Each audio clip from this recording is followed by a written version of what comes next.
उनको ऐसा भारत चाहिए जो बड़ा शक्तिशाली है, उनको ऐसा भारत चाहिए जिसके पास न्यूक्लियर वेपन्स हैं, जिनके पास बड़ी तगड़ी सेना है, बहुत सॉलिड इकोनॉमी है।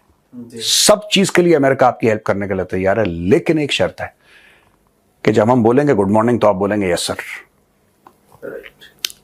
भारत यस सर नहीं बोलता, और अमेरिका को बहुत दशकों से पाकिस्तान की आदत लग गई है, यह भी सच्चाई है।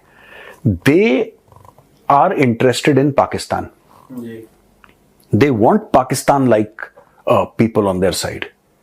पाकिस्तान में फोन करा आर्मी चीफ को, आर्मी चीफ जमीन पे लेट गया। जनरल आसिम मुनीर है, एक फोन जाता है पेंटागन से, जनरल आसिम मुनीर जमीन पे लेट जाता है। इंडियन आर्मी चीफ को फोन करके दिखाएं ये लोग, और धमकी देके दिखाएं, यहां से आवाज आएगी इस रूट की सभी लाइनें व्यस्त हैं। यहां पे कोई घास वास नहीं डालता। We have respect for the Americans, we have respect, but they dare not treat our chief और आवर जनरल्स, बिकॉज हमने उनसे कुछ लिया ही नहीं है। Whatever we take from America we buy. हम अमेरिका के कस्टमर्स हैं, राइट, पाकिस्तानी गुलाम हैं। They can treat General Asim Munir the way they want. They can treat General Asim Munir, वो उनको बोल देंगे कि general Munir we want you in the Pentagon, एक मीटिंग है। जनरल मुनीर कहेगा यस सर, मैं अभी फ्लाइट पकड़ के आ रहा हूं। 2 दिन के अंदर वहां पे सूटकेस लेके जनरल मुनीर पहुंच गया, बाहर वेट कर रहा है कॉन्फ्रेंस रूम के। This is how the Americans treat the Pakistanis, and their frustration with the Indians is that Indians कहते हैं देखो सुनो, तुम पहले आराम से बैठो यहां पे, चाय पानी पियो, ठीक है, अब बताओ क्या मैटर है।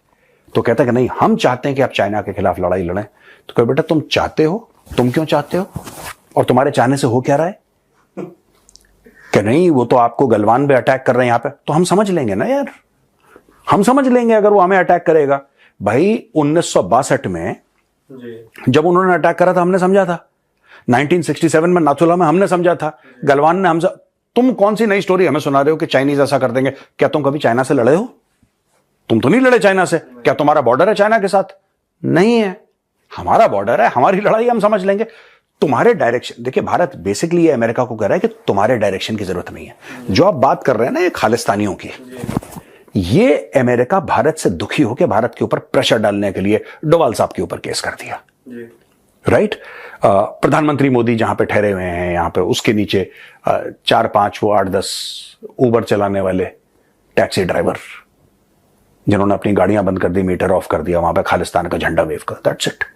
उससे क्या फर्क पड़ेगा? उससे फर्क कुछ नहीं पड़ा। जो डील भारत को मिलनी थी भारत को मिल गई। सेमीकंडक्टर की आपको डील मिल गई, आपके ड्रोन का मामला फाइनल हो गया, राइट। वहां पे डोवाल साहब जा रहे हैं 30 तारीख को और 1 अक्टूबर को, he is going to be there in France. वो डील हो गई, एंड ऑफ स्टोरी यार, सानू की। सर डोवाल साहब क्यों नहीं गए सर अमेरिका?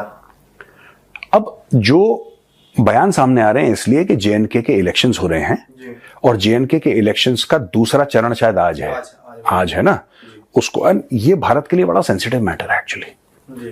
तो पहले मुझे लगा कि नहीं यार ऐसा थोड़ा ना हो सकता है।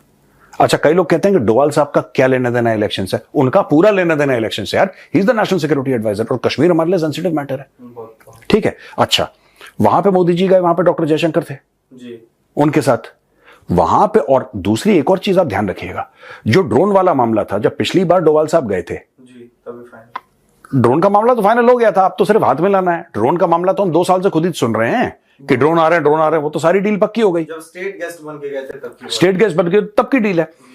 अभी उनका फोकस चाहिए एक इस पे, जम्मू कश्मीर इलेक्शंस पे, और उनका फिर से फोकस चाहिए कि साहब आप फ्रांस जा रहे हैं और फ्रांस में आप ये डील करके आ रहे हैं, एंड ऑफ स्टोरी।